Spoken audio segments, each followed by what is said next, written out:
Hello guys, അപ്പോൾ എല്ലാവർക്കും പുതിയൊരു വീഡിയോയിലേക്ക് സ്വാഗതം കേട്ടോ. ഇന്ന് വന്നിരിക്കുന്നത് വീട്ടിലിരുന്ന് നൈറ്റി ബിസിനസ് തുടങ്ങാൻ വേണ്ട 10 ടിപ്സുമായിട്ടാണ്. അപ്പോൾ ഞാൻ ഓരോന്നായിട്ട് പറഞ്ഞു തരാം. നിങ്ങൾ കറക്റ്റായിട്ട് നോക്കിയിട്ട് മനസ്സിലാക്കി വേണം ഓരോന്നും ചെയ്യാൻ വേണ്ടി. ഞാൻ ഇതുപോലെ ഓരോന്ന് ചെയ്തിട്ടാണ് ഈ ഒരു ഫീൽഡിൽ വിജയിച്ചതെന്നാണ് എനിക്ക് പറയാനുള്ളത്. അപ്പോൾ എൻ്റെ അനുഭവങ്ങളാണ് ഞാൻ നിങ്ങൾക്ക് ഷെയർ ചെയ്യുന്നത്. ആദ്യത്തെ ടിപ്സ് എന്ന് വെച്ചാൽ ബ്രാൻഡിങ് ആണ്. നമ്മളൊരു ചെറിയ ബിസിനസ് ആണെങ്കിലും അതിനൊരു പേരും ലോഗോയും ഉണ്ടാക്കുന്നത് ഏറ്റവും നല്ലൊരു കാര്യമാണ്. നമ്മുടെ ഒരു ബ്രാൻഡ്, സ്വന്തമായിട്ടൊരു ബ്രാൻഡ് ഉണ്ടാക്കുക എന്ന് വെച്ചാൽ എല്ലാവരുടെ ഒരു ആഗ്രഹമായിരിക്കും. അതുകൊണ്ട് എന്ത് ബിസിനസ്സാണോ നിങ്ങൾ ചെയ്യുന്നത്, ഇപ്പം നൈറ്റി ബിസിനസ്സിൻ്റെ കാര്യം ഞാൻ പറയാം. നൈറ്റി ബിസിനസ്സാണ് ചെയ്യുന്നതെങ്കിൽ ആദ്യം തന്നെ നല്ലൊരു പേര് കണ്ടുപിടിക്കണം. അതിൻ്റെ അടിയിൽ തന്നെ 2 വാക്കിൽ ഒതുങ്ങുന്ന ഏതെങ്കിലും ഒരു ടൈറ്റിൽ വേണം, ഒരു ലോഗോയും വേണം. ഇപ്പോൾ ലോഗോയൊക്കെ ക്രിയേറ്റ് ചെയ്യാൻ വേണ്ടി ഒരുപാട് ആപ്പുകളുണ്ട്. ഞാൻ ക്രിയേറ്റ് ചെയ്തത് ജെമിനി ആപ്പിലൂടെയാണ്. അതിലൂടെ ഞാനൊരു പേര് കണ്ടുപിടിച്ചിട്ടുണ്ടായിരുന്നു. അപ്പോൾ പേരും AJ ഫാഷൻ സ്റ്റോറിൽ ഡീറ്റെയിൽസ് എന്താണ് ഇതിനെക്കുറിച്ച് ഞാൻ പറഞ്ഞപ്പോൾ എനിക്ക് ജെമിനിയാണ് കുറേ ലോഗോ ഇങ്ങനെ അയച്ചു തന്നത്. അതിലൊരെണ്ണം ഞാൻ സെലക്ട് ചെയ്താണ് എനിക്ക് ലോഗോ അങ്ങനെയാണ് കിട്ടിയത്. അതുപോലെ രണ്ടാമത്തെ പോയിൻ്റ് എന്ന് വെച്ചാൽ, നമ്മളിപ്പോൾ നൈറ്റി ബിസിനസ്സാണ് ചെയ്യുന്നത് കൊണ്ട് മെറ്റീരിയൽ എടുക്കണം. മെറ്റീരിയൽ ക്വാളിറ്റി ഫസ്റ്റ്, അതാണ് നമ്മുടെ നൈറ്റി ബിസിനസ്സിൽ ആദ്യം വേണ്ടത്. മെറ്റീരിയൽ സെലക്ട് ചെയ്യുമ്പോൾ തുണിയുടെ കാര്യത്തിൽ ഒരു വിട്ടുവീഴ്ചയും ചെയ്യരുത്. നല്ല പ്യുവർ കോട്ടനും ബ്രാൻഡും ആയിട്ടുള്ള മെറ്റീരിയൽ നോക്കിയെടുക്കണം.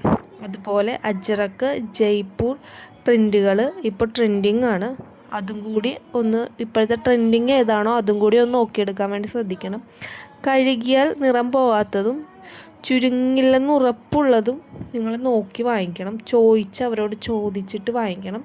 കുറച്ച് വില കൂടുതലായാലും ക്വാളിറ്റിയുടെ കാര്യത്തിൽ ഒരു വിട്ടുവീഴ്ചയും ചെയ്യരുത്.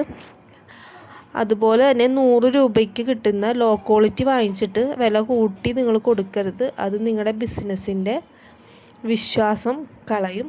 അതുപോലെ തന്നെ ഏത് ബ്രാൻഡുകളാണ് വാങ്ങിക്കേണ്ടതെന്നും ഏത് തുണി സെലക്ട് ചെയ്യുമ്പോൾ ശ്രദ്ധിക്കേണ്ട എങ്ങനെയെന്നും ഞാൻ ഡീറ്റെയിൽ ആയിട്ടൊരു വീഡിയോ ഇട്ടിട്ടുണ്ട്.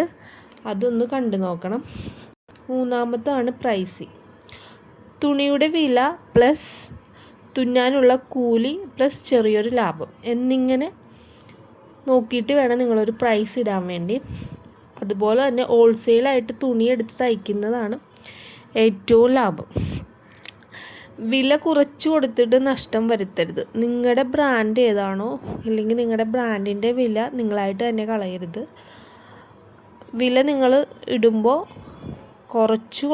ചിലവർക്കൊക്കെ നമുക്കൊരു വിട്ടുവീഴ്ച ചെയ്യാം. അതല്ല, കുറച്ച് കൊടുത്തിട്ട് പിന്നൊരു ദിവസം കൂട്ടാമെന്ന് വെച്ചാൽ അവർ പറയും അവർക്ക് ബിസിനസ്സൊക്കെ ആയപ്പോൾ വില കൂട്ടിയെന്ന് പറയും.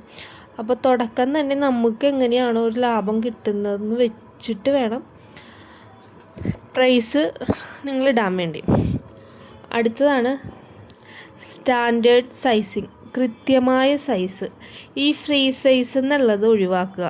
ആവശ്യമുണ്ടെങ്കിൽ മാത്രം തയ്ച്ചു കൊടുത്താൽ മതി. എല്ലാവരുടെയും സൈസ് ഒരുപോലെയല്ല.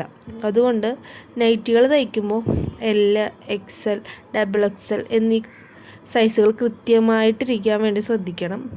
കസ്റ്റമർക്ക് ഫിനിഷിങ്ങിൻ്റെ കാര്യത്തിൽ ഭയങ്കര ഡിമാൻഡാണ്. അതുകൊണ്ട് ഫിനിഷിങ് കൃത്യമാണെങ്കിൽ അവർ ഹാപ്പി ആവുള്ളൂ. അതുകൊണ്ട് സൈസ് ചോദിച്ച്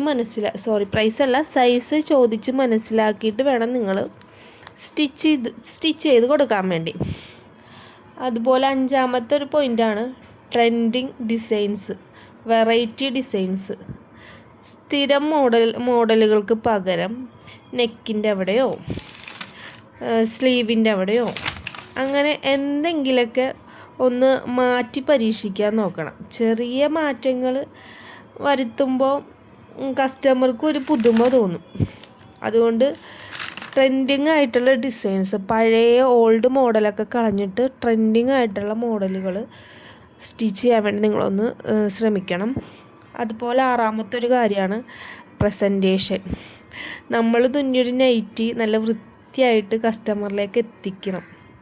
എങ്കിലേ അവർക്കതൊരു വാങ്ങിക്കാൻ ഒരു താല്പര്യം കാണുള്ളൂ. അല്ലാണ്ട് മടക്കി കൂട്ടിയൊക്കെ കൊണ്ട് ഫോട്ടോ എടുത്ത് കാണിച്ചു കൊടുത്താൽ അവർ ചിലപ്പോൾ വാങ്ങിക്കണമെന്നില്ല.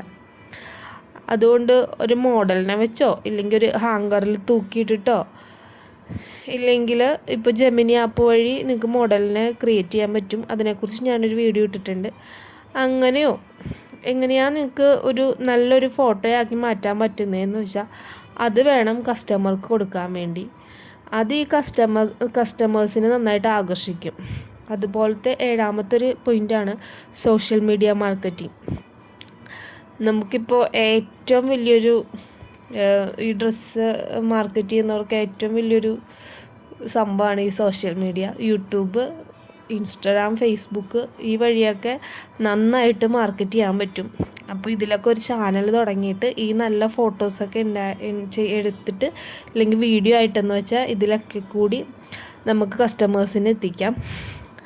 അതുപോലൊരു കാര്യമാണ് ഷിപ്പിങ്ങും ഡെലിവറിയും. നാട്ടുകാർക്കും അടുത്തുള്ളവർക്കൊക്കെ നമുക്ക് കൊണ്ടേ കൊടുക്കാം. ഈ ദൂരെയുള്ളവർക്ക് നമുക്ക് കൊണ്ടേ കൊടുക്കാൻ പറ്റില്ല. അതുകൊണ്ട് ഷിപ്പിങ്ങിൻ്റെ കാര്യവും അടുത്തുള്ള പോസ്റ്റ് ഓഫീസിൻ്റെ കാര്യവും എങ്ങനെയാണ് നിങ്ങൾക്ക് എത്തിക്കാൻ പറ്റുന്നത് എന്നൊക്കെ കൃത്യമായിട്ട് മനസ്സിലാക്കി വെക്കണം. അതുപോലെ ഷിപ്പിംഗ് ചാർജും മനസ്സിലാക്കി വെച്ചിട്ട് അതും കൂടി നിങ്ങൾ പ്രൈസ് പറയുമ്പോൾ പറയണം.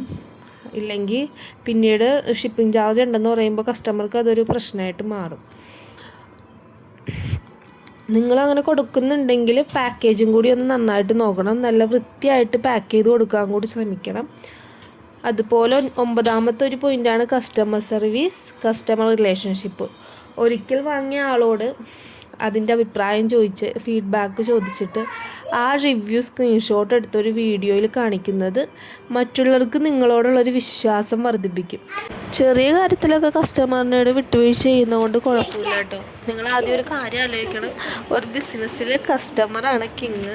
അതുകൊണ്ട് നല്ല കസ്റ്റമർ ആണെങ്കിൽ ചെറിയ വിട്ടുവീഴ്ചയൊക്കെ ചെയ്ത് നല്ലൊരു റിലേഷൻ ഉണ്ടാക്കിയെടുക്കാൻ ശ്രമിക്കണം. അതുപോലെ ഒരു കാര്യമാണ് കോംബോ ഓഫേഴ്സൊക്കെ കൊടുക്കാം. നിങ്ങൾ ആദ്യമൊക്കെ സെയിൽ ചെയ്യുന്നതാണെങ്കിൽ 2 നൈറ്റ് എടുക്കുമ്പോൾ ഇത്ര രൂപ ഡിസ്കൗണ്ട് ഉണ്ട്, അല്ലെങ്കിൽ ഒരു നൈറ്റിയുടെ ഒപ്പം ചെറിയ എന്തെങ്കിലും ഗിഫ്റ്റ് കൊടുക്കുക. ഇങ്ങനെയുള്ള ഓഫറുകൾ നമുക്ക് കസ്റ്റമേഴ്സിനെ കൂട്ടാനും അതുപോലെ സെയിൽ ഉണ്ടാക്കാനും നമ്മളെ സഹായിക്കും. അതുകൊണ്ട് ഇതുപോലത്തെ ചെറിയ പൊടിക്കൈകളും കൂടി ഒന്ന് ശ്രമിച്ച് നോക്കണം. അപ്പോൾ ഇതൊക്കെ ഒന്ന് മനസ്സിലാക്കിയിട്ട് നമ്മുടെ വീട്ടിലിരുന്ന് തന്നെ ചെയ്യാൻ പറ്റിയൊരു ബിസിനസ്സാണ് നൈറ്റി ബിസിനസ്. ചെറുതായിട്ട് തയ്ക്കാൻ അറിഞ്ഞാൽ മതി. വലിയ ഫാഷൻ ഡിസൈനിങ് ഒന്നും പഠിക്കണമെന്നൊന്നുമില്ല. ചെറിയ രീതിയിൽ അറിയാമെങ്കിലും നമുക്ക് ഒരു വീട്ടിലിരുന്ന് നമുക്ക് ചെയ്തെടുക്കാൻ ഉറപ്പായിട്ടും പറ്റും. കാരണം ഞാനതുപോലെ ചെയ്യുന്ന ആളാണ്. ഞാൻ യൂട്യൂബ് നോക്കിയാണ് സ്റ്റിച്ചിങ് എല്ലാം പഠിച്ചത്. ഞാൻ എൻ്റെ എല്ലാ വീഡിയോയിലും പറയുന്നതാണ്. ഇപ്പം ഞാൻ ഇതുപോലെ തയ്ച്ച് പുറത്തോട്ട് കൊടുക്കുന്നുണ്ട് ഉള്ളത് ഞാൻ ചെയ്ത് വന്നപ്പോൾ പഠിച്ച കാര്യങ്ങളാണ്. അതുകൊണ്ട് നിങ്ങൾക്കും അതുപോലെ ചെയ്യാൻ പറ്റും. ഒന്ന് ശ്രമിക്കണമെന്ന് മാത്രമേ ഉള്ളൂ. അപ്പോൾ ഈ കാര്യങ്ങളൊക്കെ ഒന്ന് നോക്കിയിട്ട് ഇതുപോലെ ഒന്ന് ചെയ്ത് നോക്കാൻ ശ്രമിക്കണം.